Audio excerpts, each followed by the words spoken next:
Hello, my friend. Time for our meeting this Tuesday, August 19th. In 1849, one of the most notable Brazilians, Joaquim Nabuco, was born in Pernambuco. In his honor, the Itamaraty has the Joaquim Nabuco Foundation. He was one of the founders of the Brazilian Academy of Letters, a notable jurist, and, above all, a great diplomat. He was an abolitionist, although he came from a plantation family, a slave back in Pernambuco, and a monarchist too.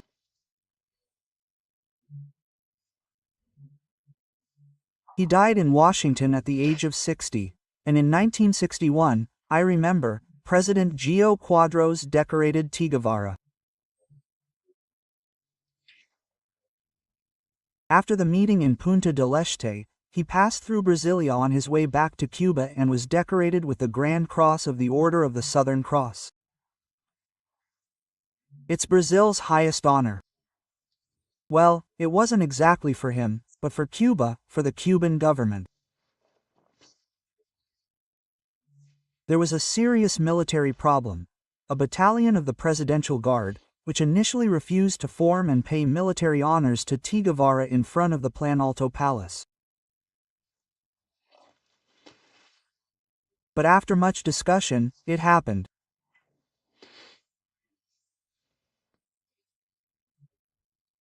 Well, Che Guevara later used words in an interview that Lula is using now, that he will make no effort to get closer to the United States and that Cuba's sovereignty will be maintained, and Cuba will not kneel before the United States.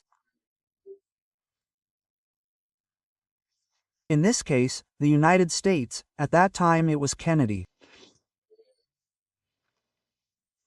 Well, Jenny Quadros told me later, years later, at his house, that one of the reasons for his resignation, the resignation was on August 25th, that was August 19th, right? It was affronting the United States by decorating Che Guevara.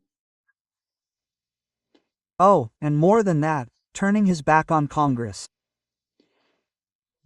On August 25th, Soldiers' Day, he left the ceremony, handed in his resignation, and then caused all that fuss that ended the inauguration of João Goulart, who was in China, returned to Brazil, but didn't enter Brazil.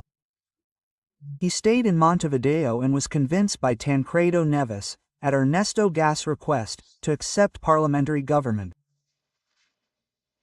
It was Tancredo Neves who told me this. I have to let you know because all this stuff gets out on social media, right? And in the mainstream media too, right? Hey, I block people who say there's a swarm of drones attacking Venezuela and that Maduro is falling. That's the block, right? And now, other inventions, my God. Well, remember to subscribe and leave a like or dislike at the end. So, let's get to today's topics.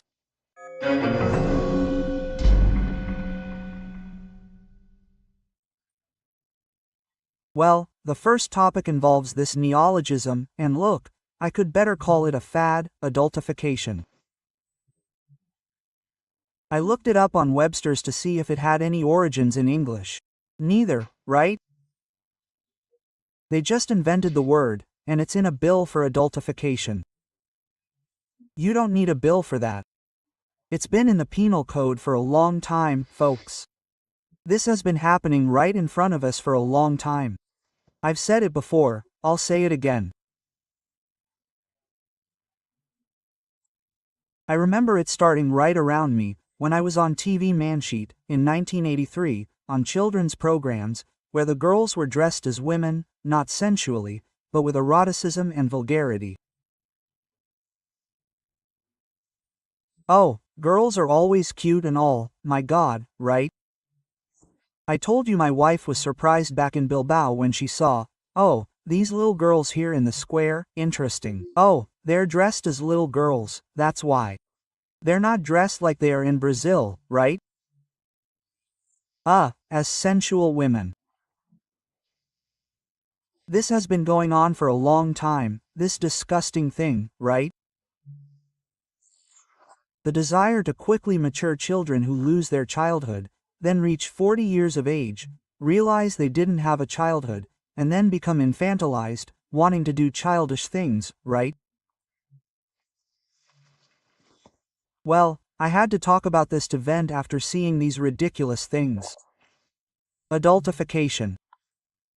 I wish someone would define the term before it enters the Brazilian dictionary.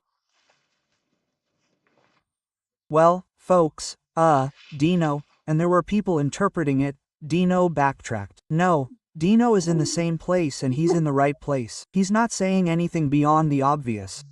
Foreign laws are not valid in Brazil, never have been valid, nor will they be valid, they are not valid. Brazilian laws are made to defend the rights of Brazilians, right? International treaties and agreements, right? To be valid in Brazil, they have to pass the Senate and, if necessary, be verified by the Supreme Court to see if they are constitutional, if they find a basis in the Brazilian Constitution. That's obvious. I don't know why you're surprised by this. He's stating the obvious. American law applies to Americans, Brazilian law applies to Brazilians. Let's give an example, shall we? Banco do Brasil pays the paycheck of a minister affected by the Magnitsky Act. It continues to maintain the minister's account. The American government can't do anything here in Brazil. But there, it does. Banco do Brasil has a branch in the United States, yes. It has shares on the New York Stock Exchange, yes, right? It has contracts with the Americans, it receives digital satellite services to operate as the bank. Yes. So this is under their sovereignty and not ours, right? Because of this, Banco do Brasil's shares fell 6% today.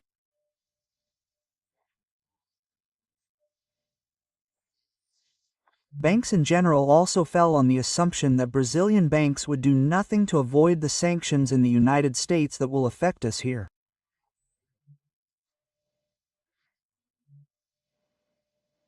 That's the point. The way Minister Dino acted, he didn't give Brazilian banks a way out. I even interpreted, wow, his origins, his nature, as communist. Not communist, he doesn't like capitalist bankers. Maybe he wants to shut down Brazilian banks, right? Because the banks are stuck. If they don't block Minister Moraes, they'll be punished in the United States. If they block him, if they don't block him, and if they block him here, Minister Dino promises sanctions here. What are we going to do, right? There's a force behind this magnetic law they call global, right? Yeah, because people depend on the United States. Okay, your branch here won't operate anymore, your shares here won't circulate anymore. Yeah, the satellite signal for you to make bank transfers won't come from here. That's the issue, right? The Falandino, right? Yeah, I was seeing Brazilian environmentalists in the newspaper here. The United States can punish Brazil if it doesn't follow, if it doesn't respect the environment. Wow, it can, but just now they themselves said it's not allowed in their ideology. Interesting, right, these issues. Well, the spokesperson, I mentioned a little while ago, right, the fake news about the United States overthrowing Maduro. The spokesperson, from the White House, Carol Levitt, said that the Maduro regime is not the legitimate government of Venezuela, it's a narcotics terrorist cartel. Maduro is not the legitimate president, we all know that. We followed the elections there, when the vote count reached 80%, right? We saw it because it's transparent there.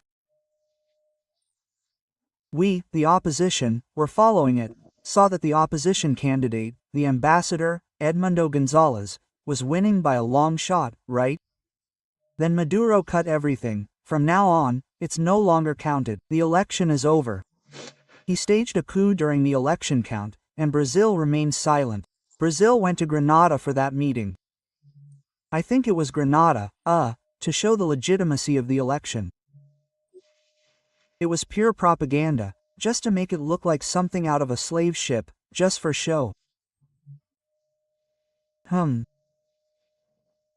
there's Maduro, the Americans telling the truth. He's the fugitive cartel leader who was indicted in the United States for drug trafficking to this country. Drugs and weapons, right? There's the Arawa Trend cartel, the Sinaloa cartel, the Los Sols cartel, right? It's almost like Brazil, right? We also have these factions here. Well, the Americans deployed 3 destroyers.